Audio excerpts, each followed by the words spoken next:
ஒரு நாள் வீட்டில் பேசிக்கிட்டு இது பண்ணிகிட்டு இருக்கும்போது வெட்டுக்கிளி வந்துச்சு. வெட்டுக்கிளி வந்து என்ன ஆகுது அப்படின்னா, ஏற்கனவே வந்து அவர் வந்து வெட்டுக்கிளி ரூபத்தில் வருவார், பட்டாம்பூச்சி ரூபத்தில் வருவாருங்கிறது. எவ்வளவோ பணத்தை பார்த்துட்டோமா, இன்னைக்கு நீங்க பூவு இதுவும் வாங்கி வைக்க சொல்றீங்க. இன்னைக்கு அந்த 100 ரூபாய்க்கு நான் யோசிக்கிறேன், கோடிக்கணக்கில் வட்டி கொடுத்துருக்கேன், இவ்வளோ இழந்திருக்கேன். அந்த 100 ரூபாய்க்கு கண்ணீரை வந்து ஐயா வர வச்சு பாவத்தை அந்த இடத்துல கழுவிருக்காரு. அந்த செல்போன் லைட்டை எடுத்து இப்படி அடிப்போம்னு எனக்குள்ள ஒரு சந்தேகத்தை பாருங்க, இறைவன் அந்த லைட்டை எடுத்து ஆன் பண்ணாங்க. ஆன் பண்ணிட்டு இங்கிட்ட வச்சுட்டு இப்படி ஆன் பண்ணிட்டு இங்கிட்ட எடுப்போம்னு இப்படி திரும்பின கேப்பில் பார்த்தீங்கன்னா ஒளி வந்து அப்படியே அந்த செவத்தில் அடிச்சுட்டு டக்குன்னு காணாம போகும்.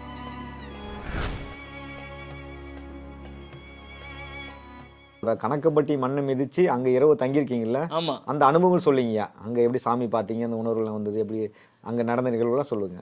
அதை தாண்டி அங்கே நடந்த நிகழ்வை தாண்டி எனக்கு வீட்டுக்குள்ள நிறைய அவர் வந்து வந்துட்டு போயிட்டார். இல்ல அந்த உணர்வு ஜீவசமாதி பார்த்தது, கோம்பப்பட்டி போனது. ஆமா ஆமா. அது வந்து என்ன ஆகுது அப்படின்னா, அது வந்து 2வது கட்டத்துக்கு மாதிரி. இப்போ போறேன், நான் சாமி கும்பிட்றேன், மறுபடியும் இறைவன் வந்து முதல் நாள் பகல் நைட்டு போய் தங்கலை, விடிய காலம் தான் போறேன், நைட்டு தங்கிட்டு வந்த மாதிரி வந்துட்டேன். மறுபடி என்ன ஆகுது அப்படின்னா, அதுக்கப்புறம் அந்த ஜோதிடத்தில் வீடியோ எடுக்கிறோம், போடுறோம், இது மாதிரி ஒரு லைஃப் வந்து ஒரு போயிட்டுருக்கு. இப்போ நான் தன்னிலை என்னை தன்னை மறந்து ஒரு நாள் வீட்டில் பேசிக்கிட்டு இது பண்ணிகிட்டு இருக்கும்போது வெட்டுக்கிளி வந்துச்சு. வெட்டுக்கிளி வந்து என்ன ஆகுது அப்படின்னா, ஏற்கனவே வந்து அவர் வந்து வெட்டுக்கிளி ரூபத்தில் வருவார், பட்டாம்பூச்சி ரூபத்தில் வருவாருங்கிறது. வெட்டுக்கிளி எப்போ வருது அப்படின்னா, நம்ம அது மாதிரி நான் பார்த்ததே இது பண்ணதே இல்லை. நான் என்ன பண்ணுறேன் வந்து இப்படி உட்காந்துருக்கேன், அந்த செவத்தில் வந்து நின்றுக்கிட்டு நீ வந்து இப்படி பார்த்துக்கிட்டு இருந்தவொடனே எனக்கு வந்து வெட்டுக்கிளி எப்படி இருக்குன்னா எனக்கு தெரியலை ஃபஸ்ட்டு. இது வந்து எங்கள் வீட்டில் கூட்டி கொண்டு வந்து இது வந்து வெட்டுக்கிளியாப்பா மாதிரி இருக்குப்பா அப்படின்னே ஆமாம் அப்படின்னு சொல்லுது. பச்சை கலரில் நல்லா நான் சோஃபாவில் உட்காந்துருக்கேன், அப்படி பார்த்துக்கிட்டே நிற்கிது, அப்படியே பார்த்துக்கிட்டு இருந்தேன். அப்போ நீங்கள் வந்து இதாகிட்டீங்க, அப்போ நீங்கள் அப்புறம் கணக்கம்பட்டியோட இதில் இருக்கீங்க, நீங்கள் வந்து அந்த நேரத்தில் நீங்கள் வந்து கனெக்ட் ஆகிட்டீங்க. அப்போ எனக்கு வந்து இவர் தான் உணர்த்துறாருன்னு சொல்லிட்டு நான் என்ன பண்ணுறேன், இந்த கூகுளில் கணக்கம்பட்டி இந்த வெட்டுக்கிளியை போட்டு பார்க்குறேன். அந்த போட்டால் அப்படியே வந்து நிற்கிற மாதிரி இருக்குது. கொஞ்சம் நேரத்தில் டக்குன்னு காணாமல் போச்சு. ஓ, அப்போ நின்ன இடம் இப்போ ஒன்று அங்கே இருந்தால் அங்கே பறந்துல போகணும். அந்த இது வந்து டக்குன்னு காணாமல் போச்சு. சரி, நம்மளை வந்து வர சொல்லிட்டு இது பண்ணுறாருன்னு சொல்லிட்டு அடுத்த நாள் அன்னைக்கு வந்து இது பண்ணுறது. அடுத்த நாளே செவ்வாய்க்கிழமை வந்துச்சு. எனக்கு செவ்வாய்க்கிழமை நான் எப்போ முருகனுக்கு விரதம் இருக்கிற ஆள் வந்துச்சு. புதன்கிழமை இது பண்ணிவிட்டு அடுத்த நாள் புதன்கிழமை சாயந்தரமே கிளம்பி நைட்டு போய் கணக்கப்படியில் தங்கிட்டு இது பண்ணிட்டு அவரோட அந்த பாவ மூட்டையெல்லாம் சுமந்துட்டு ஒரு இடம் போட்டு வச்சிருக்கோம், கோம்பக்காடு.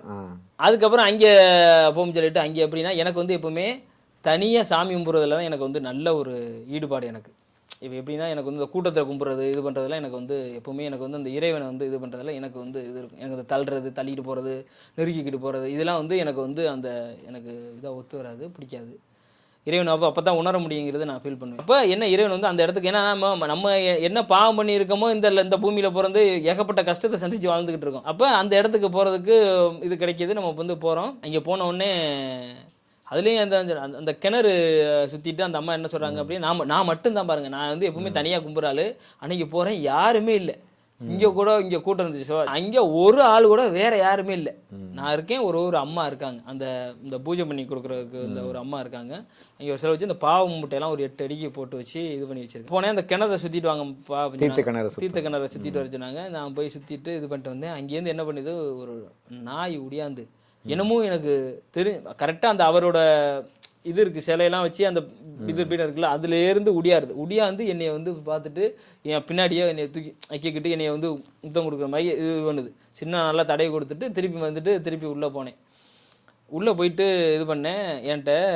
ஏன்னா நான் நிறையா கஷ்டத்தை சந்தித்தேன், மாதிரி பணத்தெல்லாம் பார்த்தேன், பணத்தை நிறைய இழந்தேன், இதோ சுச்சுவேஷன் பண்ணிவிட்டு அன்னைக்கு என்கிட்ட இருந்த காசு வந்து 150 ரூபா என்னமோ காசு இருந்துச்சுன்னு வைங்களேன்.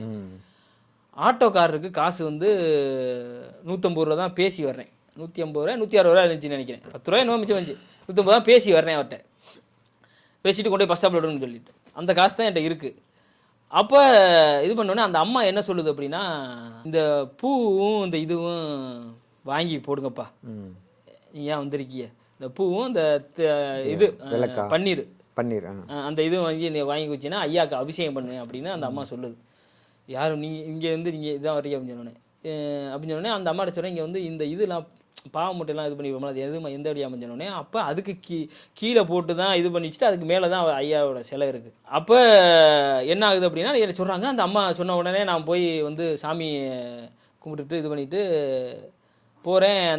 இந்த அம்மா இது சொன்னிச்சா, நான் இருந்த காசு தான் இருந்துச்சா, சரின்னு சொல்லிட்டு அம்மா சரி கொடுங்கம்மா அப்படின்னு சொல்லிட்டு அந்த அம்மா வந்து கேட்கும்போது எனக்குள்ள மனசுக்குள்ளே அழுவ வந்துருச்சுன்ட்டு. இதை பண்ண வச்சுட்டு எதுக்கு அழுவ வந்துச்சு அப்படின்னா, எவ்வளோதோ பணத்தை பார்த்துட்டோம்மா, எதுவுமே இல்லாமல் இருந்து அதுக்கப்புறம் பணத்தை பார்த்துட்டேன்.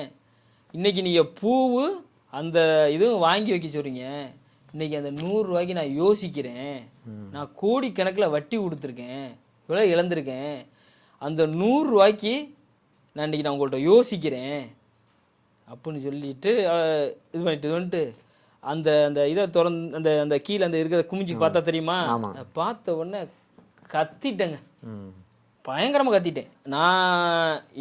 நான் எந்த அளவுக்கு கஷ்டப்பட்டேனோ அந்த அளவுக்கு பணத்தையும் பார்த்துட்டேன். ஆனால் என்னை இதுக்குள்ளே நீ எதுக்கு ஜோதிடர், நான் இன்ஜினியர், நான் என்னோட கனவு என்னோட திட்டம் என்னோட இதெல்லாம் வேறு, என்னை ஜோதிடத்துலேயும் இன்றைக்கி ஆக்கிட்டேன். ஒரு ஆளுக்கிட்டையும் என்னை வந்து ஒரு ஜோதிடம் பார்க்கணும் அப்படின்னா ஒருத்தட்ட ஒரு காசு வச்சா பார்க்குற லெவலுக்கு என்னை கொண்டு வந்துட்டேன். நான் இதை நோக்கி நான் பயணிக்கிறேன், என் வாழ்க்கையை இந்த அளவுக்கு இது பண்ணிட்டே அப்படிங்கிறது வந்து இது பண்ணிவிட்டு கத்திட்டேங்க. கத்துனோடனே அந்த அம்மா ஒடியாந்து அழுவாதியப்பா அப்படின்னு சொல்லிட்டு, ஏன்னா நான் என்ன பாவம் பண்ணேன் இந்த பூமியில் பிறந்து, நான் இது பண்ணேன், இவ்வளோ ரூபா எனக்கு பணத்தை எதுக்கு, நீ எனக்கு தேவையில்லையே, நான் சாதாரண குடிசையில் இருந்தேன்னா அதுக்கு தகுந்த வாழ்க்கையை நான் வாழ்ந்துருப்பேன்ல. ஒரு மனிதனுக்கு வந்து பணம் கிடைக்கணும் அப்படின்னா கிடைக்கும், போகும், அது வேறு விஷயம். பட் ஏன் எனக்கு கிடைச்சிச்சு, நீ இல்லாமல் இருந்திருப்பேன்ல, நான் கொடுத்தேன் இது பண்ணு கத்தினோன்னு அந்த அம்மா என்ன பண்ணிடுச்சு அப்படின்னா, அப்படியே வந்து அழுவாதியப்பான்னு சொல்லிட்டு அந்த பச்சை இதுதான் இதுதான் சேலையெல்லாம் கட்டி இருந்துச்சு அந்த அம்மா. அதுதான் வந்து திருவண்ணாமலையிலேருந்து வந்திருக்காங்க பாருங்க. திருவண்ணாமலையில் என் பேர் அண்ணாமலை, அந்த அம்மா திருவண்ணாமலையிலேருந்து இங்கே வந்து சாமி கும்பிட வந்திருக்கு, கனகம்பட்டிக்கு சாமி கும்பிட வந்திருக்கு. அவங்க என்ன பண்ணிட்டாங்க அப்படின்னா, நீங்கள் என்னம்மா நீங்கள் இங்கே போகிறீங்க, நீங்கள் இங்கேயே இருந்துருங்க அப்படின்னு யாரோ சொல்லி இங்கே இருக்க வச்சுட்டாங்களாம். அந்த அம்மா என்ன சொல்லுது அப்படின்னா, நீங்கள் ஐயா நானே திருவண்ணாமலையில் அவரை சந்திச்சுக்கிட்டு கிரிவலம் போயிட்டு இருந்தேன், நான் யதார்த்தமாக இவரை கும்பிட வந்தேன், இங்கே வந்து என்ன இங்கே இருக்க வச்சுட்டாரு பாருங்க, அவரோட அற்புதத்தை பற்றியெல்லாம். அது மாதிரி வாழ்க்கையை மாற்றி கொடுப்பாயா, நம்ம நினைக்கிறதெல்லாம் எல்லாம் இறைவன் இருக்கான் அப்படின்னு சொல்லிட்டு அந்த அம்மா என்னை ஆறுதல் படுத்திட்டு அந்த தீர்த்தத்தை மூஞ்சிலெல்லாம் அடித்து தொடச்சி விட்டு நல்லா இருப்பியா அப்படின்னு சொல்லி அனுப்பிச்சு. ஏன்னா இது என்ன, அந்த சாமிக்காக அந்த 100 ரூபா கேட்குது, கண்ணீரை வந்து ஐயா வர வச்சு பாவத்தை அந்த இடத்துல கழுவிருக்காரு. கத்து நான் நினைச்சு பார்க்கல. ஏன்னா அந்த 100 ரூபா காசுக்காக நம்ம வந்து யோசிக்கிற லெவலுக்கு நம்மளை வந்து இறைவனை விட்டுருக்காரு. கையில எத்தனையோ கோடியை பார்த்துட்டாங்க, இவ்வளவுதான் பார்த்துட்டு இன்னைக்கு வந்து இந்த அளவுக்கு அதான் அந்த கோடியெல்லாம் நிரந்தரம் இல்லை. அந்த அம்மா வந்து அந்த ஒண்ணுமே இல்லை, அது அவருக்கு பூவும் அந்த இதுவும் வாங்குறதுக்கு அந்த 100 ரூபா வாங்க யாரும் வாங்க மாட்டாப்பா, நீங்க வந்திருக்கே வாங்கி கொடுங்கன்னு கேட்குது. அதுக்கு என்னை யோசிக்க எனக்கு இறைவன் வந்து பாருங்க. அப்புறம் நான் வாங்கி கொடுத்துட்டு இது பண்ணிட்டு வந்தேன். அந்த அம்மா ஒரு காசு வந்துச்சு. அப்புறம் இருந்தாலும் இது வந்து இந்த பசுக்கு இதுக்காக தான் நான் இது பண்ணேன் சொல்லிட்டு சொன்னேன். அதுக்கப்புறம் அது இது போதும்னு சொல்லிட்டு மேற்கொண்டு ஒரு 20 ரூபாயோ 30 ரூபாயோ திருப்பி என்கிட்ட கொடுத்துருச்சு. நீங்க ஒன்றும் பரவாயில்லையா, நீங்க வச்சுக்கிறீங்க, பசுக்கு வச்சுக்கிறீங்க அப்படின்னு என்கிட்ட கொடுக்கு. அப்போ பார்த்துங்க, இப்போ என்ன நம்ம ஒரு இறைவனுக்கு ஒரு இது பண்றது கூட நமக்கு வந்து, ஏன்னா நான் அப்படி நினைச்சு நான் வாழல, வந்து இறைவன் வந்து இந்த இதுக்கு நம்ம இதை இறைவன் கொடுத்துருக்காரு அப்படின்னு நினைச்சிட்டு கொடுத்துட்டு பரவாயில்ல ஆட்டோவில் போறீங்க வந்து ஆட்டோ ஐயா வந்து பல தடவை அதுக்கு நடந்து போயிருக்காருங்க. அதான் அந்த இடத்துக்கிட்ட போய் அதெல்லாம் அவருக்கு வந்து கம்பல் பண்ணி, இப்போ நம்ம வாங்கணுன்னு இடத்துக்கு அந்த இடத்துல அந்த அம்மா கம்பல் பண்ணுது, என்ன வாங்க வைக்க பண்ணுது. ஆனால் அந்த வாங்க வைக்கிறதுக்கு வந்து என்கிட்ட வந்து காசு இல்லை சொல்லி, அப்போ என்கிட்ட இருந்தது இவ்வளோ தான், அவன் ஆட்டோக்காரருக்கு வாங்க கொடுக்கணும், அப்போ அந்த ஆட்டோக்காரருக்கு காசு கொடுக்கணும். இப்போ இந்த தாட்டு இருக்கும்போது அப்போ அப்படி தாண்டி தான் அவர்கிட்ட நம்ம இது பண்ணுறோம். இப்போ பணத்தை பார்த்தவனுக்கு இன்றைக்கி வந்து 100 ரூபாய்க்கு என்னை வந்து இது பண்ண வச்சுட்டு அப்படி இறைவன் வந்து பணம் ஒரு விஷயமே இல்லை அப்படிங்கிறது நம்மளை உணர்த்துறது தானே எதார்த்தம். இப்போ இது பண்ணிட்டு வந்தேன்னு வைங்களேன். இப்போ ரீசெண்டாக அந்த கணக்கப்பட்டியார் என்ன பண்ணிங்கன்னா, ஒரு ரீசெண்டாக நம்ம வீட்டிலேயே பார்த்தீங்கன்னா ஒரு பிரச்சனை, நம்மளோட ஏற்கனவே ஒரு பிரச்சனை வந்து ஓடிட்டு இருக்கு. அப்போ என்னடா வாழ்க்கை, இதுக்கு மேலே நம்ம இது வாழவே தேவையில்லை அப்படிங்கிற மாதிரி மென்டாலிட்டி. ஏன்னா என்ன பார்த்துட்டேன்னு வச்சுக்கோங்க. ஏன்னா நம்ம வந்து ஒரு நிறைய அந்த மானத்துக்காக நிறையா விஷயத்தை இழந்திருக்கேன்.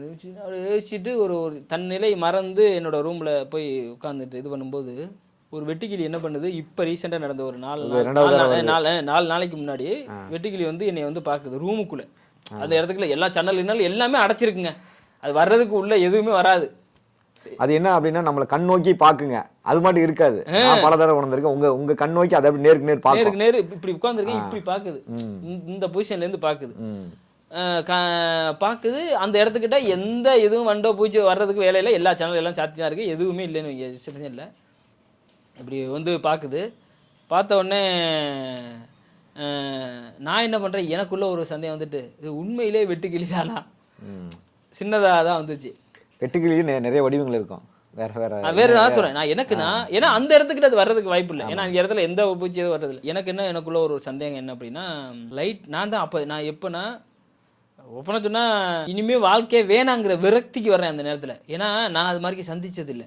ஒரு கௌரவத்துக்காக நிறைய இழந்துட்டு இது மாதிரி ஒரு விரக்தியில் இருக்கும்போது யோசிக்கும்போது பார்த்தீங்கன்னா, அந்த செல்ஃபோன் லைட்டை எடுத்து இப்படி அடிப்போம்னு எனக்குள்ள ஒரு சந்தேகத்தை பாருங்க, இறைவன் அந்த லைட்டை எடுத்து ஆன் பண்ணங்க. ஆன் பண்ணிட்டு இங்கிட்ட வச்சுட்டு இப்படி ஆன் பண்ணிட்டு இங்கிட்ட எடுப்போம்னு இப்படி திரும்பின கேப்பில் பார்த்தீங்கன்னா ஒளி வந்து அப்படியே அந்த செவத்தில் அடிச்சுட்டு டக்குன்னு காணாம போயிடுச்சு. நானும் சரி சும்மா கீழே இங்கே போயிருக்கான்னு போயிருந்தேன், எதுவுமே இல்லை. நான் தான் வந்திருக்கேன் அப்படிங்கிறது தானே. நான் போய் இங்கே லைட்லாம் இருக்கல, ஆன் பண்ணணுங்கிறது யதார்த்தம் மட்டும்தான். ஆன் பண்ணிட்டு இந்த இங்கிட்ட எடுப்போம் சொல்லிட்டு இங்கிட்ட திரும்பி போய் டக்குன்னு காணாம போச்சு. ஒரு ஒளி மட்டும் அந்த செவத்தை அப்படியே அடிச்சு டக்குன்னு. ஓ, அது காணோம். அதுக்கப்புறம் வந்து நான் என்ன பண்ணேன், சரி அங்கேயிருந்து கீழே உட்காந்துருக்கா, இப்போ இந்த டிஸ்டன்ஸ்லாம் இருந்துச்சு, இப்போ கீழே உட்காந்துருக்கா இல்லை இப்படி இருக்கானு நான் இப்போ தேடுறேன். எந்த இதுவும் எங்கே எந்த இதுவும் அந்த இருந்துட்டு போயிடுச்சு. அப்போ என்ன, இறைவன் இருக்காங்கிறது வந்து ஒரு பெரிய விஷயம். இதுதான் வந்து இப்போ